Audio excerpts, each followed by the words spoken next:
Fala pessoal, beleza? Matheus aqui. Vamos comentar um pouco sobre o resultado trimestral da Renner. Tá? Acabou de sair o resultado do segundo trimestre de 22. Vou dar umas pinceladas breves sobre o resultado. O objetivo não é fazer um vídeo de 30 minutos, 40 minutos. É para ser algo um pouco mais breve, né? Para a gente comentar qual que é o cenário atual da empresa, como que a empresa está se comportando nesse pós-pandemia aí. Com resultados aí um pouco mais ajustados, né? Porque vamos lembrar que 2020 e 2021 foram resultados aí excepcionais no sentido de não recorrentes, né? Então a gente teve aí várias disfunções no resultado. E agora em 22 a gente tem uma imagem um pouco mais normalizada da empresa.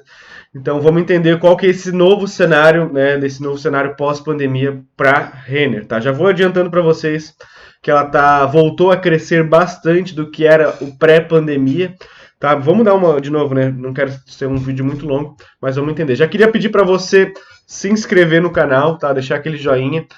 Lembrar você que eu sou mentor e consultor de investimentos, então se você tiver interesse em ter uma consultoria comigo para eu te ajudar a montar uma carteira de investimentos para vocês, não só de ações, né, também de renda fixa, tá? Uma carteira que seja de acordo com o seu perfil de investidor, né? Manda uma mensagem para mim, pode ser aqui embaixo no vídeo mesmo, que eu entro em contato com você para a gente fazer essa consultoria, tá? Se tiver interesse também mais detalhado de como funciona a consultoria, eu posso te explicar nesse contato individual. Beleza? Agora vamos partir para o resultado, vamos ser objetivo aqui. Tudo que eu vou falar consta nesses destaques, tá? Então eu quero pular um pouco a parte dos destaques, porque a gente vai abordar isso ao longo da apresentação. Então, receita líquida de varejo, já conseguimos ter uma ideia de que subiu pra caramba, tá? Do segundo trimestre de 21 para 22 aumentou 40%, uma receita muito positiva, muito forte. Tá? E do primeiro semestre, né, o consolidado de 6 meses contra 6 meses, tá? Então de 21 para 22 teve aumento de 49% na receita. Destaque para o digital também, o digital cresceu 27% de um trimestre para o outro e de um semestre para o outro cresceu 32%. Então aqui o digital, por que eu estou dando destaque para o digital? Porque na pandemia o digital foi justamente o destaque, né? Então a gente viu aí Magazine Luiza, Mercado Livre, todas as grandes empresas que atuam principalmente no digital crescendo muito, e a Renner, né, conseguiu crescer também no pós-pandemia no digital. Então, além de a gente ter um resultado muito forte na pandemia no digital, a gente também está tendo aí uma continuidade desse resultado já no momento aí mais pós-pandemia. Então, teve um aumento aí de 27% do segundo trimestre de 21 para 22 no digital e dos 6 meses acumulados de 32%. O lucro, né? Vamos entender qual que é o lucro da empresa, subiu aí 43% do segundo trimestre de 21 para 22, um aumento muito forte. E do semestre, né, 54%. Então, realmente, aí, o cenário pós-pandemia da Renner é um cenário muito positivo, tá? O EBITDA, né, resultado operacional da empresa, subiu 62%, um resultado muito forte. Né, e de 6 meses, 154%. Obviamente tem efeito de pandemia aqui, então esse número, apesar de ser muito alto, a gente tem que, digamos assim, dar as devidas atenções. Beleza? E o lucro, né, não foi muito diferente, tá? O lucro cresceu aí 86% de 21 para 22. Já vou explicar para vocês que o 2021 não é uma boa base, tá? Então a gente tem que comparar lá com 2019, já vamos entender depois qual que foi o ganho real aí, né, já considerando os efeitos da pandemia. Então, mas ainda assim um resultado muito forte no lucro. E de semestre para semestre, né, aí realmente a gente tem uma base de comparação muito ruim, tá? E esse número está completamente distorcido. Então ele mostra que teve um aumento de 1.116% do primeiro semestre de 21 para 22, né? De novo, pandemia. Então não é uma boa base de comparação, tá? O retorno sobre capital empregado, né? Retorno sobre capital investido teve um aumento de 6%, o que é muito bom, tá? A mensagem da administração, enfim, eu já li tudo isso, mas já vou antecipar para vocês que não tem nada muito importante para falar ali. Né? Entendeu qual que é o ecossistema da Renner, tá? O core do negócio é lojas Renner mesmo, Camicado, Yukon e Ashua, né? Então esse aqui é o core, e tem serviços mais periféricos, né? Como Repassa, Realiza, enfim, né? Outros serviços aí que talvez tenham um impacto a longuíssimo prazo para a Renner. A curto prazo a gente sabe que isso acaba sendo muito mais secundário. Beleza? Fala um pouco do ecossistema, enfim, mas eu quero chegar na parte de performance mesmo. Receita líquida do varejo, tá? Lembra que eu falei que 2020 e 2021 são bases fracas de comparação. Então a boa comparação é a gente comparar 2022 com 2019. E a gente tem aí um aumento muito forte na receita do varejo, tá? 2021 teve um aumento aí também de 40%, mas a boa base de comparação é com 29%, e a gente tem aí quase um pouco mais de 50% de comparação frente a 2019, tá? Então a gente consegue ver que teve aí um aumento muito expressivo. Venda em mesmas lojas, 37% de aumento. Vamos lembrar que a base de comparação de 21 é ruim, né? Mas um aumento muito positivo aí de vendas em mesmas lojas. Tá? De um semestre, né, do primeiro semestre de 21 para 22, um aumento aí de 49%, tá? Com vendas nas mesmas lojas em 46%. Então, muito positivo, tá? Nada que reclamar aqui na questão de receita. Se a gente destrinchar a receita por linha de negócio, a gente vai ver que Renner continua sendo o principal negócio, tá? Então, dos 3 bilhões e 175 milhões de receita, 2,9 bi veio da própria Renner. Então tudo que a gente falar aqui da Renner, o core do negócio é Renner mesmo. Então 46% de aumento, muito, muito, muito positivo, né? E nos primeiros semestres de 21 para 22, 51% de aumento, tá? E aqui, né, venda na linha digital, a gente consegue ver um crescimento de 27% do primeiro trimestre de 21 para 22, então realmente aí um desempenho excepcional.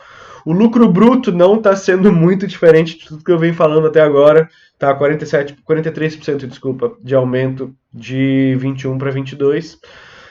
E de 2019, né, que é talvez a boa base de comparação, ela saiu de um lucro de 1,1 bi para 1,7, então um aumento muito expressivo, tá? Enfim, é margem. Isso aqui é margem, né? Uma margem aí de 56% para a Renner, então continua muito saudável, inclusive com aumento de margem, tá? Despesas operacionais, obviamente que teve aumento de despesa, né? Quando uma empresa aumenta muito a receita, é natural que ela gaste muito mais. Só que o importante é entender quanto que ela está gastando a mais frente ao que ela está tendo de receita, para a gente entender se a margem está crescendo ou está diminuindo. E a gente consegue ver que a despesa ela está diminuindo frente ao crescimento da receita. Então, a despesa ela cresceu menos 3,8 do que o aumento de receita. Então, significa que vai ter aumento de margem no final do período, tá? Mas ainda assim, foi um aumento de 26% de receita, de despesa, desculpa, o que é um aumento bem aceitável frente a tudo que ela está crescendo. Então, nada preocupante aqui, né? De novo, o mais importante é a gente entender se ela está crescendo mais do que a receita. E a gente vê que ela está crescendo muito menos do que a receita. Tá? EBITDA, né, ajustado do varejo, crescendo. Então, nada muito que comentar. O EBITDA do primeiro semestre, desculpa, de 21 para 22, aí, um aumento de 154%, muito forte. Serviços financeiros é algo um pouco menos importante, tá? Mas eu vou adiantar para vocês que a Renner ela tem aquela operação do cartão Renner, e ela teve uma queda no resultado de serviços financeiros de 77%. É uma operação secundária, né? Não é o core do negócio da Renner, mas se a gente tivesse que ponderar aí uma parte negativa do resultado, talvez seja a parte de receita financeira da empresa, tá? Mas com o aumento aí da carteira de crédito do cartão Renner. Então, o aumento da carteira cresceu aí 60% de 21 para 22. Private Label, enfim, algumas informações um pouco mais secundárias, né? EBITDA total, resultado financeiro líquido, né? Aí, de novo, resultado financeiro, alguma coisa um pouco mais secundária. Tá? Nesse trimestre, a empresa ela gerou caixa. Tá? Então, por mais que ela tenha feito investimentos, por mais que ela tenha crescido, enfim, ela gerou caixa, ela gerou 84 milhões de fluxo de caixa livre, né? Que é fora da operação propriamente dita da empresa, né? Começando aí com 701 milhões de EBITDA, teve alguma coisa de ganho de imposto de renda e tudo mais, 261 milhões de CAPEX, né? De investimentos, o que gerou aí, no final do período, 84 milhões de caixa livre. Então, uma boa informação aí para a gente ter é que ela gerou caixa livre, beleza? O quanto que ela está investindo aqui, ó, isso é bacana também. Ela investiu nesse trimestre 72 milhões para abertura de novas lojas, né, remodelação também das instalações 31 milhões, sistema de equipamentos, enfim. Então ela investiu 208 milhões para abertura de novas lojas. Um resultado menor do que o primeiro trimestre de 21, mas e também no primeiro semestre de 21 também foi algo um pouco menor. Então se a gente pegar o acumulado de 6 meses de 21 para 22, teve uma queda nos investimentos.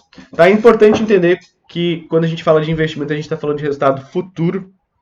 Então, pode ser um indício que talvez a Renner ela comece a crescer um pouco menos nos próximos anos. Mas ainda assim é bastante investimento que a empresa está fazendo. Então deve continuar crescendo, não é nada muito que preocupe. Tá? Aumento de lojas, né? A empresa saiu de 411 lojas da Renner para 419, uma inauguração líquida no trimestre de 5 lojas. Na Camicado não inaugurou nenhuma loja nova. E na Yukon, aí sim ela teve 8 lojas aí, novas, inauguradas. Então, muito bom, muito positivo. Tá? A Yukon é uma empresa que tem uma margem muito positiva. Então, às vezes até compensa mais ela inaugurar lojas da Yukon do que propriamente da Renner. Apesar de que a Renner tem um nome muito forte, o tamanho da área de vendas por loja da Renner é muito maior do que na Yukon e na Camicado. Mas, né, uma informação aí importante para a gente ter, de que ela inaugurou aí 8 lojas na Yukon e 5 na Renner. Eventos societários, né? Vamos lembrar de novo que 2020 e 2021 são anos de pandemia, então a gente pode meio que desconsiderar a questão de lucro. Então a boa base de comparação é com 19, então ela saiu de um lucro de 230 milhões de 2019, segundo trimestre de 2019, para 360 milhões. Desculpa. Eita. Tô todo bichado hoje. para o segundo trimestre de 2020, tá? EBITDA. Agora os resultados consolidados. Né, vamos ver de novo aqui de forma mais visual, receita operacional crescendo aí 45%, custo crescendo 39%, né, de novo crescendo menos do que a receita, lucro bruto crescendo 50% e lucro líquido 86%. Nossa, esse vídeo vai ficar bom. Espirrando, fungando, hoje vai ser um vídeo... Né? Você sabe que a vida real aqui não tem muito o que dizer. Enfim, sobre o resultado geral era isso. Agora vamos entender um pouco sobre a parte de valuation, tá? A Renner, ela está negociando a 28 vezes lucro. Se a gente fosse anualizar aquele resultado, talvez isso caia para algo em torno de 20 vezes lucro, 19 vezes lucro. Então, é uma barganha? Cara, é um bom preço. Talvez não esteja entre as melhores empresas, as empresas mais baratas da bolsa, mas vamos voltar ao cenário, né? Pré-pandemia ela estava crescendo bastante, vamos até entender um pouco melhor sobre isso. No pré-pandemia, reparem aí que ela pegar o Max aqui. Repara que é uma subida constante de 2008 até 2019, todo ano registrando crescimento de receita, crescimento de lucros, né? Aí, ó, se a gente pegar o crescimento de lucro até 2019, excepcional. Aí tem efeito de pandemia, obviamente, 20, 21, né? Cenário é pandemia, então não tem muito que a gente falar. E agora em 22 ela continua aí crescendo frente a 2019, 20 e 21. Então ela continua crescendo, né? Sendo uma empresa aí geradora de caixa, crescendo, entregando valor ao acionista. Resultado do EBITDA, né? Não muito diferente, então olha só que bacana, né? Em 2008 ela teve 282 milhões de EBITDA e nos últimos 12 meses, é que daí ele não pega o primeiro trimestre de 22, o segundo trimestre de 22, tá defasado, mas 2 bi de resultado de EBITDA. Então, crescendo aí, excepcional os resultados da Renner.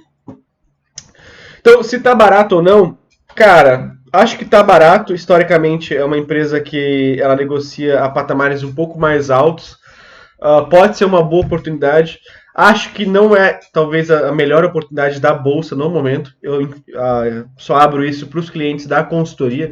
Então, a minha carteira de recomendação só vou abrir para os clientes da consultoria. Então, eu acho que nessa carteira de recomendação existem oportunidades aí de empresas que crescem tanto quanto a Renner, algumas até um pouco mais do que a Renner, e que estão negociando a patamares de múltiplos aí mais baratos, né? Lembrando que o que a gente quer são empresas que crescem forte, negociando a múltiplos baixos, né? E aí a gente tem um retorno bacana de longo prazo. Então, sobre a Renner seria isso. Pincelada geral, resultado excepcional, crescimento muito forte, né? Mas não acho que está uma barganha tão grande assim quando a gente fala de valuation, beleza? Acho que tem coisas mais baratas. Pro vídeo de hoje era isso, pessoal. Espero que tenham gostado. Uma coisa que eu não falei com relação a dinheiro em caixa, tá? A Renner tá com 1 bi 200, eu acho, de dinheiro em caixa. Então, dívida líquida negativa, nada que te preocupe, né?